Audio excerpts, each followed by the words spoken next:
had two speakers, and I already feel like I'm in Wisconsin. I feel like instead of bringing Wisconsin here, you brought us all there. Our next speaker is going to be Monica Adams. Monica is a black, gay, working class, gender non-conforming woman, a community organizer, a scientist, and an activist scholar who brings a critical perspective to the fight in Madison, Wisconsin. Her work is based on centering the leadership of those most affected, specifically the black community, Southeast Asian community, queer people of color community, and other low-income communities of color. Her work strives to build an alternative society as the means to end our oppressions instead of reforming the current system. Monica Adams.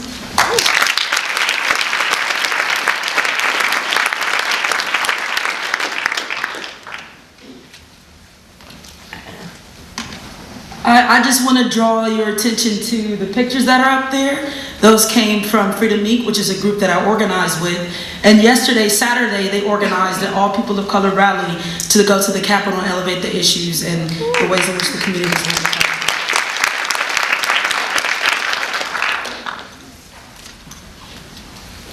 So I think we all have a pretty good idea in terms of what has been happening in Wisconsin. So I'm not going to spend much time on that today or much time talking about Scottsville specifically, but I am going to spend more time talking about what are the next steps and what do we have to do in order to build a movement. So it's clear that everyone essentially in Wisconsin is opposed to the bill, but what is not so clear is what exactly are we for? And I mean this in a larger scale outside of the context of the specific bill. So what exactly will bring hundreds of thousands of people together again? Will it be to protect free lunch? Will it be to protect reduced lunch? Will it be to save food share, or will it be to save Badger Care? In this sense, there's a clear lack of political unity. It's very clear, once again, that we all are against the bill. It's very clear that we collectively shout, kill the bill. But what's not clear is what is the alternative? Is the vision to simply go back to the way things were a year ago? Or is the vision something larger or something greater? And I think this is a critical question that we have to grapple with. Kwame Ture, also known to folks as Stokely Carmichael, brings up an interesting point in thinking about how we go about building movements, or what are people calling movements or movement efforts. And he says that there's a huge or significant difference between mobilizing and organizing. He says that mobilization or mobilizing is when a group of people are against the same thing. And he says that organizing is when a group of people are for the same thing. So while we've been very proud of the work that we've been doing in Madison, in fact, it was a huge mobilization effort and not so much a strong organization effort. And I think we need to spend more time figuring this out. And if we're all trying to build a vision or to figure out what exactly it is that we're for, we know that our work has to go beyond the sectors in which we participate. So what's happening inside of Wisconsin right now can no longer just be talked about as what's affecting public sector workers. It can no longer be talked about as just a movement of unions. It can no longer be talked about as groups of people, as firefighters or cops or teachers. Instead, we have to understand the response of what is happening in Wisconsin as part of a larger movement that strives for racial justice, that strives for gender justice, queer liberation, as well as dismantling ableism and other larger forms of oppression. And in my experience of being in Madison, or I'm located in Madison, in my experience in doing the work in Wisconsin, it has been incredibly inspiring to be part of a large group of people who are out mobilizing to achieve something. But at the same time, it also has been deeply troubling. And the harsh truth of the matter is, a lot of the folks who are out there, a lot of the workers who are out there mobilizing against Walker are the very people that had put him in office to begin with. And I think it's important to understand this because this is going to determine how we build a solid base in order to build a movement. A lot of the people who voted for Walker initially did so because they believed an all too typical, all too common narrative of lazy workers, thinking that it was just a targeted attack on people of color and immigrant folks, when in actuality he was talking about all of us. Surprise, right?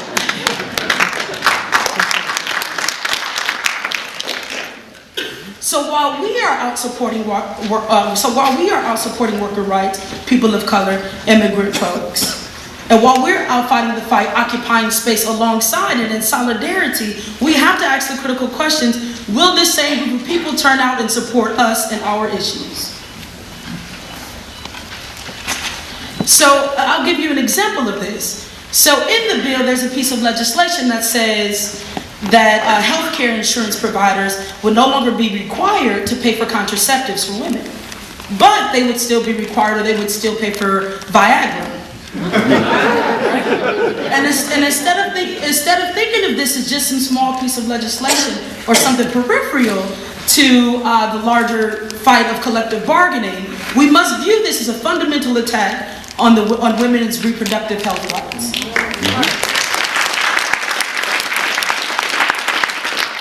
So I think all of these points that I'm bringing up are part of a larger question of what is our collective vision. Once again, is it just to get things back the way they were a year ago, which were not so good for many communities, my community specifically, or is it to build the world that we want to live in? But I think to really be able to address that question or to answer some of those challenging questions, we also have to grapple with the idea of what is the collective identity. So what's central in movements is that people have a common sense or identify around something. And it cannot, once again, it cannot just be mobilization. It cannot be we all disagree on this. That's merely a coalition. If we're talking about a movement, we all have to collectively strive for something and be able to identify with each other on some sort of level. So the question is, who is the we? Who is the we of Wisconsin? Is the we just the workers? Is the we just the middle class public sector? Is it just the police officers, the firefighters, and the teachers? Or is it also the undocumented migrant workers who make up a significant part of the dairy industry, I want to call it? The dairy industry is right. Okay, the dairy industry. Or is it the chronically unemployed?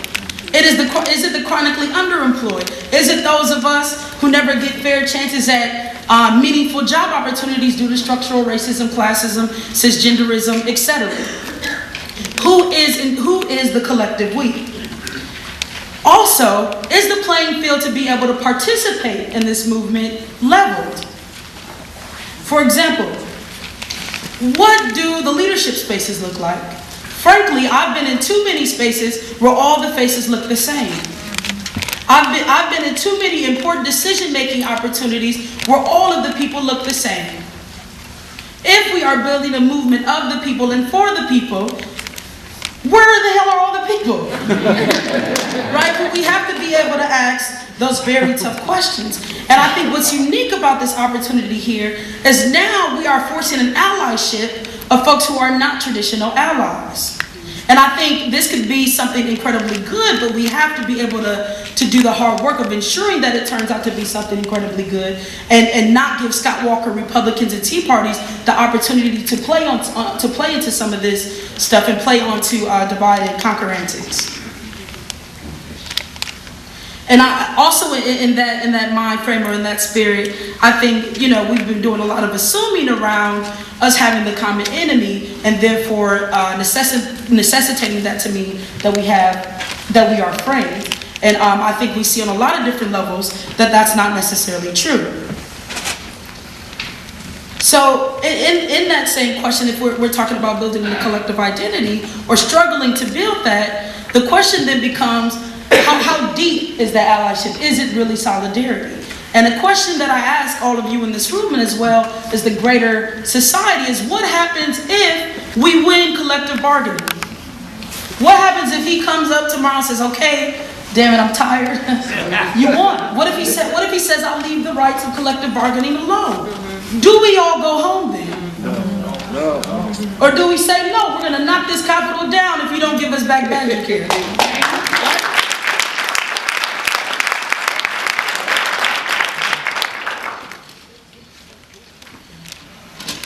And also, in thinking about identities of folks, I think we also have to translate into what types of strategies do we take up to further the movement. As I mentioned, all of us do not have the same identities. So all of us can't equally participate in the same strategies. For example, I ask you, Do you honestly think 150,000 black people can occupy the Capitol for 16 days? Right? I think we have the ability to do the mobilization ability to do it, but will we be there in solidarity with the police? Absolutely not.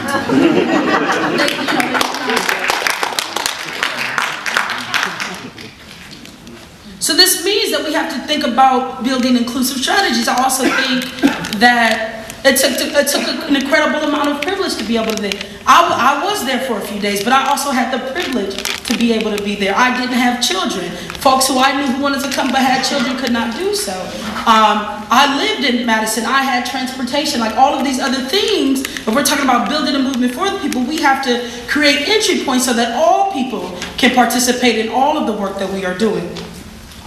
And I think it kind of in that same spirit, we have to do the very hard work of base building, but for coming from a place of solidarity, which means that we have to have ongoing political education around not just what does it mean to be a Republican, what does it mean to be a Democrat, or how does the mayor's office run, so to speak, but around what has been the struggles of folks of color in this country. How does hundreds of years of oppression tied to current policies. We have to be doing that ongoing mass political education around all of these things to build true relationships which are going to be critical in developing movements.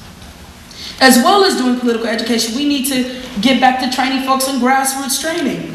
I think it's very attractive and very easy in ways to be able to engage in some of this kind of academic work or very high policy work, but what about the everyday ability to knock on doors and to get people out who have no idea that this is going on? And also with that, I think we need to be thinking about escalating strategies, which we're beginning to see more of, and so we need to be training folks around direct action organizing, right? So not only are we going to peacefully protest, right? We're still going to be nonviolent, but we're going to turn up the fire. Yes, we're going to shut down M&I Bank, but we're going to do more things. Because it's very clear that the right, Walker and other folks, Tea Party folks have a very escalating strategy. And not only do we need to match it, but we need to be able to defeat it, which requires for us to be scientific and develop an escalating strategy. As well,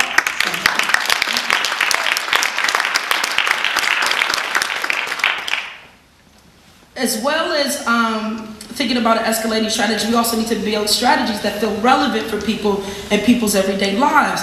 Marches and protests feel very attractive, but I would even say that we should use people's skills and maybe put them in more relevant areas.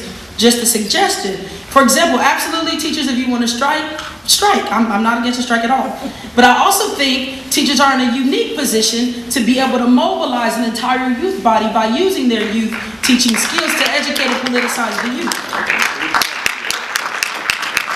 But we know all social movements need the young folks, right? And there are more schools than just UW-Madison. I also think that we need to think about the ways that people live their daily lives. Am I over time? Oh my God, sorry, I'm gonna be quick. I also think we need to think about the way that people live their everyday lives and how that can be politicized and connected to a larger movement. Because I think there's a lot of wisdom in the resistance that folks carry every day. So I really want to elevate the narrative of the infrapolitical and be able to connect that to a larger structure. Struggle. Lastly, I'm going to emphasize that we start to think and build alternatives. I question any structure, any government that is able to take away so many rights so quickly. How does that happen? We should not be able to support a structure. My rights should not be determined by whether or not this person is hopefully a good person in this office. Right. We should begin to question those types of structure. We should also begin to invest in grassroots structures and folks building alternative societies who have been doing it all along. And because I'm over time, I'm going to wrap it up. As written on the Badger Care card, as the state motto goes, as the movement demands, and as my good friend Max Ramos says, forward. That's it.